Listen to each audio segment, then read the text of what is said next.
You are listening to Unscripted Moments, a podcast about propaganda.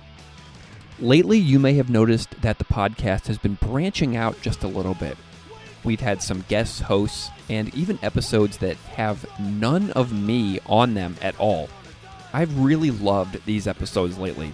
It makes me excited to listen to the podcast as a listener when I can hear from other propaganda fans, because all of you have stories and opinions and interpretations of these songs that vary from mine. Your lives connect to these songs in different ways. Recently, I invited any listener who might have a story to share about a specific song to share it in a mini-episode monologue and further this podcast as a community where more people can participate. If you have any ideas, I am always responding to email, propagandapod@gmail.com. I am delighted to bring you this story from Max in Australia, discussing his love of March of the Crabs, from today's empires, tomorrow's ashes. Thank you so much to Max. Please enjoy his monologue about March of the Crabs.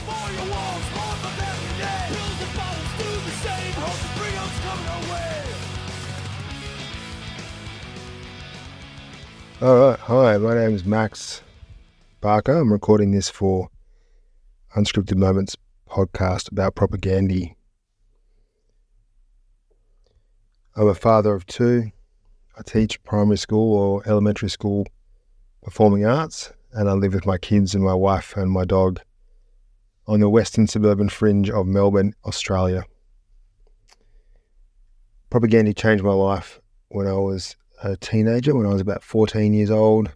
In 1997, I heard Let's Talk More Rock, and it completely and utterly changed my understanding of the world.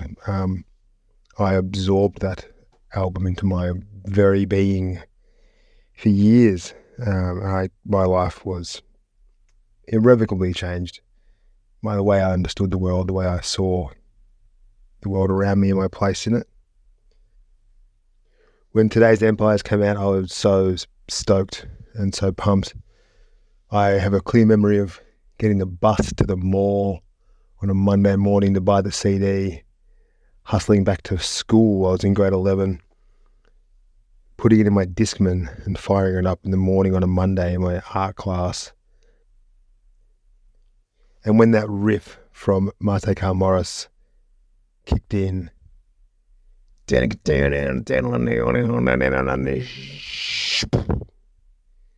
blew my fucking head off. Been absolutely locked in ever since. Favourite band. Seen them live 3 times. Saw them in 2009 on the supporting cast tour in a youth centre in Canberra, Australia. Remember, my leg was in a cast and I'd just been dumped, so it wasn't the best night, but it was pretty amazing seeing them in such a small venue. Saw them in 2014 on the Failed States tour in Melbourne, and it was an amazing show because they had some kind of issue with their flight or something, and they were all really sort of frazzled, and they kind of threw the set list out and just played a few requests, and they started the show by playing the opening track of all of their albums in chronological order, which was pretty incredible. Then I saw them in 2019 for Victory Lap in Melbourne, and I got to meet Todd and Chris after the show and tell Chris or the impact he's had on me, which was pretty, it was a life highlight, absolutely. So there were any number of songs that I could have picked to talk about that have had a huge impact on me or meant a lot to me, but I decided to go with a track that might be slightly less obvious. I think it's kind of underrated. It's the 13th and penultimate track from Today's Empires, Tomorrow's Ashes, March of the Crabs. It's absolutely in the conversation for my top 3 favourite prop songs, and even if it's not the one that I think is the best song in terms of what might be the, just the most kick-ass or the most intricate or the most, mind-blowing, it means a lot to me personally. It's got a really special place in my heart. Musically, it rips. It's a Todd song. I'm a big fan of Todd's songs. I love the kind of more just straight-ahead grunt hardcore he brings. I also love the fact this is one of the very few tracks I can think of where Todd and Chris both sing. I know they sing on Ordinary People Do Fucked Up Things as well from that album. I wish they'd do it more. It's a really cool sound. And when I was thinking about the music, I was thinking about the theme of the song, which I'll get to in a minute, but I think there's actually a bit of a crossover with the theme of the song to the theme of to the sound of the music. If I had to summarize what I think the theme of the song is, to me, it's idealism being crushed by reality. So it's hopefulness and harsh reality. And in the song, especially the introduction, there's this guitar riff that kind of has this high sound, and then it goes into this low chugging sound. Back to the high. And to me, it's almost like that's a kind of a conversation back and forth between this questioning, searching, hopeful, ascending sounds and this more hard-edged, crushing reality. And that sort of goes back and forth to the introduction, so you're not quite sure what direction the music's going to head in. Then there's a quick pause and it's straight into this pummeling signature Todd low-end sound. And that's sort of like, that's the harsh reality has kind of won out. As far as the lyrics go, it's unlike a lot of Propagandhi songs, but similar to some other Todd songs, there's not 100% clear-cut subject for this song. You know, as opposed to like Friends Like These, Who the Fuck Needs Coital Pro, or something like that, where you know what the song is directly talking about.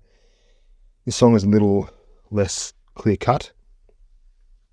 And when I first heard the album, and I was first getting into Propagandhi, especially with this album and the next few, and I was really loving all those really cerebral, context-laden songs I could think about.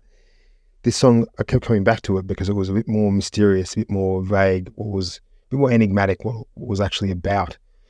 And that always sort of pulled me in a bit. It was never as straightforward in terms of what it was really speaking about. And I think you could possibly analyze his lyrics and find a social or historical context for it, but that's not what I'm doing. This is about my personal reaction to the song and my journey with the song. What it meant to me back then and the way that its meaning is still revealing itself to me all these years later. So to summarize, for me, this song is about being a young person, seeing the toxic aspects of the world around you, realizing that you're swimming in those and wondering if you'll ever be able to escape them.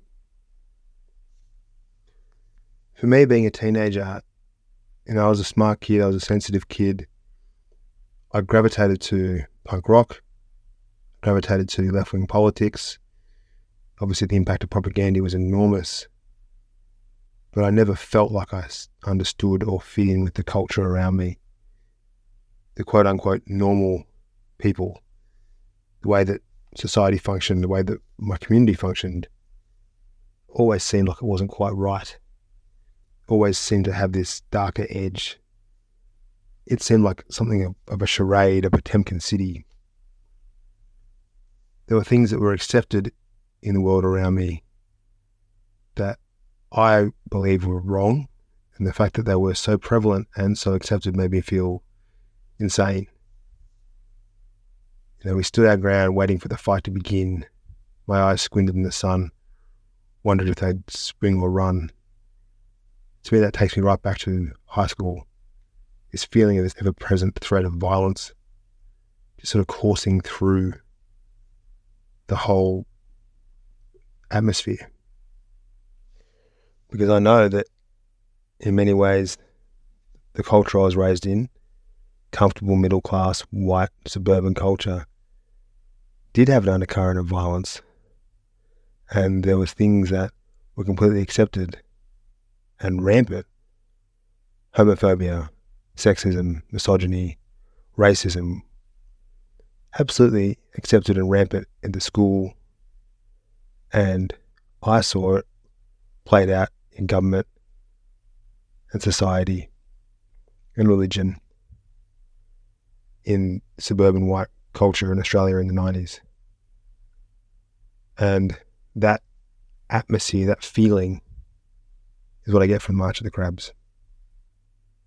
I tell no lie, Jack Knives and Socks, we're all going to die. This feeling of being crazy, angry teenagers. Get the caskets ready, we're going to roll right through the city If the anger don't, if the boredom don't, the drinking don't. Drinking and violence and substance abuse was so normalized. And even if it wasn't outwardly accepted, it was completely normalized. Definitely drinking culture in Australia was and is extremely toxic. And that just, to me, that is my idea of growing up as a teenager and the society I grew up in. Angry, drunken kids running around. But I also saw that reflected in the parents and the wider culture. Miserable people, substance abuse, toxicity, and a dark layer of culture and society. But who am I, fighting a war that I can't win, swelling with things we try to hide?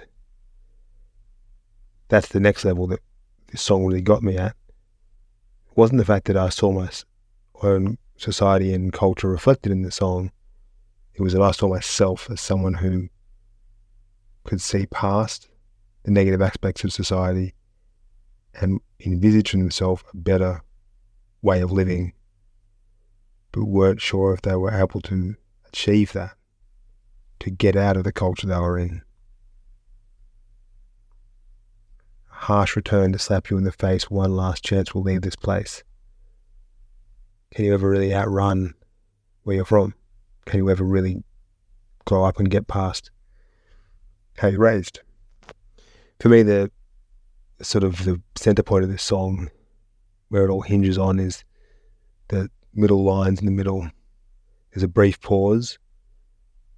A harsh return to slap you in the face, one last chance, we'll leave this place, we're all packing up and moving on.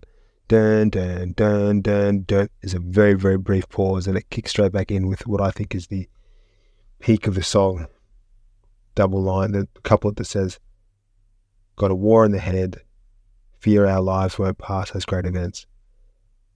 As a teenager, so angry, so furious at the world, so mixed up, feeling like I didn't belong. That line, got a war in the head, was like my thesis statement. It just defined how I understood myself. And, 25 plus years later, it's a realization that I've slowly come to, that I think Propagandhi speak about a lot, that Todd speaks about a lot. A lot of his songs are about generational trauma and the insanity of trying to survive within the society we live in. That it's completely normal to feel insane in a culture that's insane, in a culture that glorifies violence and that normalizes toxic behavior. It is normal to feel insane. To fear our lives won't pass as great events is another really important line to me.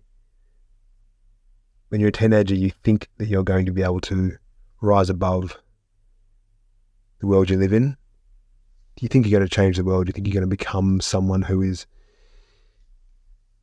better than or different than the world you live in? And it takes a long time to accept your own place in the world.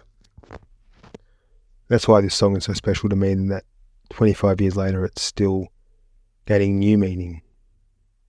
As an adult now, as a father, I can look back with empathy at the people, the individuals in the society I was raised in the culture I was raised in the schools and the churches and the communities I was raised in, and see that people who were living unfulfilled lives within the system that we live in weren't perfect, that they had traumas. And that trauma is generational, and it's a function of living in a capitalist society. Graves and memorial walls hold my family name, pills and bottles do the same, is such a evocative and strong line to me, and it sums up so much about the way that people cope and reflecting on where you come from. Coming full circle through the process of growing up, fatherhood, therapy, sobriety, I'm also able to accept myself, the fact that though my life may not pass as great events, I'm able to find a life that is peaceful, satisfying, and has meaning. And I can be at peace. I think for myself, and I know so many others, growing up with this band has been so incredible, because not only have they continued to provide such incredible music, as their music has evolved and progressed, they have evolved and progressed. And with each album, they speak more openly about the importance of taking care of yourself, accepting yourself, while still maintaining rage in the world around you. That is not a sustainable way to live, that you need to take care of yourself and look after those around you as well. I saw a comment on YouTube the other day under the new video for At Peace, which just said, "This band has helped me keep my head above water for 30 years. And I think that's so true for myself as well. For someone who feels like the world is insane, feels like they have a war inside their own head just by trying to live in this world, propaganda make you feel like you're not insane. Propaganda tell you that it's normal, you're okay, you can be at peace within this craziness. Better prospects lie up ahead."